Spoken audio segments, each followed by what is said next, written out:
Hey everyone, I'm Mike. I'm an aspiring professional artist and mangaka, and welcome to my channel. So in today's video, I'm going to be talking about the 11 do's and don'ts of gesture drawing. Let's get started. Alright everyone, so in the back I have some gestures of my own. You can see the references I am using in the upper left hand corner. As a pop quiz for yourself, try to find some of the mistakes that I'm making with the don'ts of this list and leave them in the comments below. I'd like to see. Number 1, do find the line of action. The line of action is crucial to a good gesture. There is no definitive right line of action in every pose, but sometimes there can be multiple lines of action. There are definitely wrong lines of action though. Here are some examples of right and wrong lines of action within my own gestures and some of the gestures of Mark Brunet. You want to get really good at spotting the line of action. To practice this, do 10-second gesture drawings and do about 20 of those. That will help you improve your ability to quickly find the lines of action. And you want to do that over the course of maybe a couple of weeks, maybe not every day, but every other day should suffice. Number 2, don't draw straight lines. Now in this video, and these aren't going to count towards the ones I get wrong, I do have a few straight lines and those are for specific bones, but the human body does not have many, if any, straight lines. This is especially true when you're drawing bodies in motion. Even in a standing pose, there's fluidity to it, as you can see from some of the examples on the screen. Drawing straight lines will stiffen up your poses and create awkwardness for your viewer. Instead, use long flowing lines to indicate the shape you are trying to convey with your gesture. Number 3, do time yourself. Timing yourself is crucial. Don't worry about whether or not you finish the pose.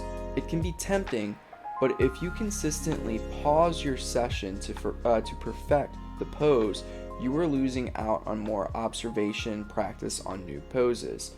Over time, you start to internalize the poses you are viewing and you'll begin drawing them more quickly. Here is an example of my gestures this time last year, and here is where I am now with almost the exact amount of time utilized during the gesture session. Time yourself, move forward in your session, don't stand still. I also would recommend, especially for a beginner, don't do more than maybe like 45-second or 1-minute poses at first, because the more you extend that time frame, the stiffer your pose is going to get. Number 4, don't use hairy lines. These kinds of lines will stiffen up your pose because you are losing the momentum and movement of the line every time you pick up your pencil. And 2, it'll create a situation in which you are not retaining as much information as you would think. The way we retain information is through doing less. That might sound counterintuitive, but this is what I mean. Is it easier to memorize 5 numbers in order or 30? The same is true with your lines. If you use 10 lines to draw a body, you're going to be more likely to memorize that pose than if you were to draw 50. Throw those hairy lines in the trash. Number 5, do use exaggerated volumetric shapes. This is a more moderate to advanced skill, but as you do longer gestures with more information, you will start to use volumetric shapes like cubes, cylinders, spheres, and cones to draw bodies. Don't use stiff volumetric shapes, use exaggerated ones like these. Exaggerated volumetric shapes have movement to them and direction. If done correctly, they can guide your eye to different focal points within your gesture. Using these will improve your gestures tenfold, and that, my friends, is a money-back guarantee. Number 6, don't worry about small details. Small details are to be added at the end of your gesture drawings, not at the beginning or middle. Small details would include things like specific anatomy, facial expression, shading, hair, toes, and fingers. These things are not going to convey much information to the viewer in comparison to things like the twist of the torso, the direction of the upper arm, how the legs balance the body, and how the feet are grounded. Smaller details are for the end because they allow your gesture to appear a little more finished, but those are also things that you can do later on if you really like the gesture. Number 7, do work from bigger shapes to smaller shapes. Some people, including myself, like to start with the head. That's okay, but after you draw in the head, you should work your way to the rib cage and the pelvis. After that, adding the legs should be your next step, then the arms. Going from bigger parts of the body to smaller parts allows for you to spend the majority of your time on the portions of the body that will convey the most information to your viewer. It will also allow you to work on and learn the bigger picture ideas, i.e. the twist of the body, tilt of the pelvis versus the shoulders, how the body is proportioned, etc. Those details will help you progress quicker than smaller shapes and forms. Number 8, don't try to learn gesture all at once. You don't want to burn yourself out. Start small and work your way up. Start with maybe 10 gestures at 30 seconds per week. Then maybe once that becomes easy and tolerable, move to something like 15 gestures for 30 seconds per week. After that, maybe you can increase the amount of time you spend on each gesture up to 45 seconds, and so on and so forth. Slow and steady wins the race in art. There is no shortcut besides working on the fundamentals over long periods of time. Word of advice: don't do gesture every day at first. Do it every other day or twice a week. Then move to every day or so until you've mastered it, and then come back down. Gesture is a lifetime practice. It's not something you do for a few days, then you just stop or just drop it. It's something you have to consistently do if you want to become a professional artist. Number 9, do practice multiple times a week. So this goes hand in hand with the last point, but I want to reiterate it. I currently do gestures probably between 2 and 3 times a week for about 30 minutes each time I practice.